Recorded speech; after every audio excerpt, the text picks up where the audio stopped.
ဒီဇလန်ထဲမှာပါဝင်တိုက်ခိုက်ခဲ့ကြတဲ့အဓိကဇက်လိုက်မင်းသားသူရဲကောင်း၃ယောက်ရဲ့နာမည်တွေကတော့အာရာအော်တာရေကဲစွမ်းအားကိုပိုင်ဆိုင်ထားသူဖီရိုဖယ်ရောမီရှန်စွမ်းအားကိုပိုင်ဆိုင်ထားသူနဲ့ဂရီနိုကွာနောက်တဘာဝနဲ့အပင်စွမ်းအားကိုပိုင်ဆိုင်ထားသူမော်တောင်ဝေးကိုအသုံးပြုသူတို့ဖြစ်ပါတယ်ရှေးပဝေတနီကလေးကဒန္နာအီလာနယ်မြေတစ်ခုရှိခဲ့မှုတဲ့ထိုနယ်မြေမှာတက်စင်တွေရဲ့စွမ်းအားကိုပိုင်ဆိုင်ထားတဲ့အထူးမြင့်တွေနဲ့မြင်းစည်းသူရဲတွေနေထိုင်ကြတဲ့သူတို့ကကဘာကြီးကိုကာကွယ်စောင့်ရှောက်ဖို့တာဝန်ယူထားကြသူတွေပေါ့အပြာရောင်ဝက်ဝင်မြင်းစည်းသူရဲဘော်ကိုရောက်သွားတယ်သူ့လက်ထဲမှာအပြာရောင်မီးတောက်သားကိုကင်ထားတယ်အလိမ္မော်ရောင်မြင်းနဲ့လိမ္မော်ရောင်ဝက်ဝင်မြင်းစည်းသူရဲဘော်ကိုရောက်သွားတယ်သူ့လက်ထဲမှာမီးတောက်သားကိုကင်ထားတယ်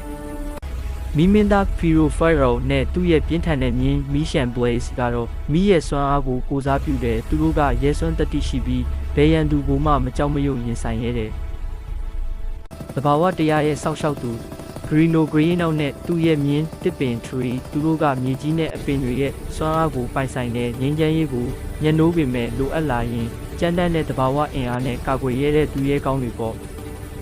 ညဘက်မြင်ကွင်းကောင်းကင်မှာလာချမ်းကျယ်တွေလင်းနေတဲ့ရုတ်တရက်ကောင်းကင်ကြီးမြည်ရဲလာပြီးမဲမောင်တဲ့အရေးတစ်ခုပေါ်လာတယ်ကဘာမြေကိုအမှောက်ဖုံးလွှမ်းမှုစူးစမ်းတဲ့မော်ဒယ်ဆိုတဲ့မကောင်းဆိုးဝါးငကားတစ်ကောင်ပေါ်ပေါက်လာတယ်သူကမီးတောင်ထိပ်ကနေထွက်လာပြီးမြို့ရွာတွေကိုဖျက်ဆီးခဲ့တယ်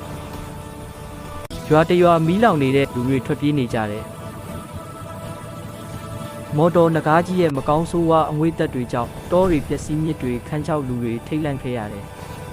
်အာတာဖီရိုနဲ့ဂရီနိုတို့၃ယောက်သားတိုင်ပင်နေတဲ့မြင်ကွင်းသူတို့မျက်နှာမှာစိုးရိမ်ပူပန်မှုတွေတွေ့ရတယ်မြင်းသုံးကောင်နဲ့ရေးရှိသူရဲ့၃ယောက်သားတောင်တန်းတွေကြားကနေညံနှုံးမြင့်မောင်းနေတဲ့မြင်ကွင်းလှပတဲ့မြင်ကွင်းတွေကနေတဖြည်းဖြည်းမီးဖိုးတွေပြားတွေနဲ့ဖုံးလွှမ်းနေတဲ့မြင်ကွင်းတွေစီပြောင်းသွားတယ်အာတာဒီလိုဆက်ဖြစ်နေလို့မရဘူးမော်တော်ကိုရက်တန့်ရမယ်ဖီရိုကျွန်တော်တို့ရဲ့စွမ်းအားတွေအားလုံးကိုပေါင်းစည်းပြီးသူ့ကိုတိုက်ခိုက်ရမယ်ဂရီနိုဒါပေမဲ့သူကအလွန်အစွမ်းထက်တယ်ကျွန်တော်တို့သတိထားရမယ်အာဒါသူ့ရဲ့ရေခဲသားကိုဝေယမ်းပြီးရေခဲစွမ်းအားနဲ့တိုက်ခိုက်တယ်သူတို့၃ယောက်သားမော်တော်ငကားကြီးရှိရာမိတောင်ငကားလို့ခေါ်တဲ့တောင်ကြီးစီကိုခီးနှင်ခဲ့ကြတယ်လမ်းတစ်လျှောက်မှာအမောင်စွမ်းအားတွေနဲ့ဖန်တီးထားတဲ့ရန်သူတွေကိုရင်ဆိုင်ခဲ့ရတယ်ဂရီနိုကသူ့မော်တောင်ဝေးနဲ့မြေကြီးတဲကနေအပင်တွေထွက်လာအောင်လုပ်ပြီးရန်သူတွေကိုချုပ်နှောင်ထားတယ်ဖီရိုကသူ့မိသားနဲ့ရန်သူတွေကိုမီးနဲ့ရှို့ပြီးတိုက်ခိုက်တယ်ရန်သူတွေကိုအောင်မြင်စွာတိုက်ခိုက်ပြီးတဲ့နောက်သူတို့ရဲ့ခီးကိုဆက်ကြတယ်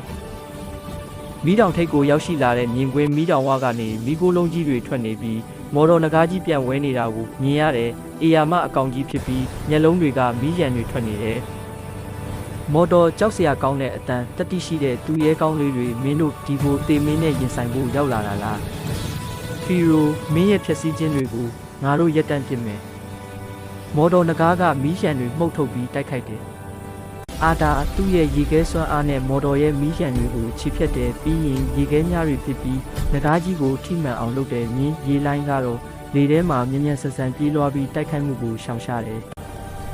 ဖီရိုသူ့ရဲ့မီးတာနဲ့ငကားကြီးကိုတိုက်ရိုက်ဝင်ရောက်တိုက်ခိုက်တယ်မီးရှန်စွမ်းအားတွေနဲ့ငကားရဲ့အရေးပြားကိုထိုးဖောက်ဖို့ကြိုးစားတယ်မြင်းမီးရှန်ကလည်းမီးရှန်တွေထုတ်ပြီးငကားကြီးကိုဒုက္ခပေးတယ်ဂရီနိုသူ့ရဲ့မော်တောင်ဝေးနဲ့မြေကြီးတဲကနေကြီးမားတဲ့တစ်ပင်မြစ်တွေကိုဆွဲထုတ်ပြီးငကားကြီးကိုချုပ်နှောင်တဲ့အပင်တွေရဲ့စွမ်းအားနဲ့ငကားရဲ့ခန္ဓာကိုယ်ကိုဖိအားပေးတဲ့မြင်းတစ်ပင်ကလည်းမြေကြီးတဲကအပင်တွေနဲ့ပေါင်းဆက်ပြီးကာကွယ်ပေးတယ်ငကားကြီးကအစွမ်းကုန်ပြန်တိုက်တယ်သူတို့၃ယောက်ကိုမီးတောက်တွေနဲ့မှုတ်ထုတ်တယ်ဖီရိုအားလုံးပေါင်းစည်းကြစို့၃ယောက်သားပေါင်းစည်းပြီးတိုက်ခိုက်ဖို့ပြင်ဆင်ကြတယ်အာတာရဲ့ရေခဲစွမ်းအားဖီရိုရဲ့မီးစွမ်းအားဂရီနိုရဲ့တဘာဝစွမ်းအား၃ခုပေါင်းဆက်ပြီးကြီးမားတဲ့စွမ်းအင်ဘောလုံးကြီးဖြစ်ပေါ်လာတယ်စွမ်းအင်ဘောလုံးကြီးကိုငကားကြီးစီပစ်သွင်းလိုက်တယ်ငကားကြီးကအော်ဟစ်ပြီးလဲကျသွားတယ်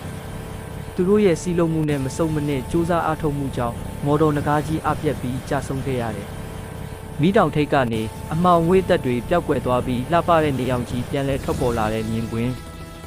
မော်တော်ကြဆုံးပြီးနောက်ကဘာကြီးပြန်လဲငြိမ်းချမ်းလာခဲ့တဲ့တောတွေပြန်စိမ့်မြစ်တွေပြန်စီးစင်းလူတွေရဲ့မျက်နှာပေါ်မှာအပြုံးတွေပြန်လဲပေါ်လာခဲ့တယ်အာတာဖီရိုဂရီနိုတို့၃ယောက်သားသူတို့ရဲ့မြင်းတွေနဲ့အတူနေဝင်စီးစာအောက်မှာဂုံယူစွာရက်နေတဲ့မြင်ကွင်းနောက်ခံတေးဂီတာကမြင့်မြတ်တဲ့ခံစားချက်ကိုပေးစွမ်းတယ်ဒက်ဆင်မြင်းစည်းသူရဲတွေဟာ သူတို့ရဲ့ကဘာကြီးကိုကာကွယ်စောင့်ရှောက်သူတွေဖြစ်ဆက်လက်တည်ရှိနေခဲ့တယ်။သူတို့ရဲ့ရဲစွမ်းတတိနဲ့စီးလုံးညီညွတ်မှုကနောင်လာနောင်သားတွေအတွက်ဒဏ္ဍာရီအဖြစ်ထာဝရကြန့်ရှိနေခဲ့ပါတော့တယ်။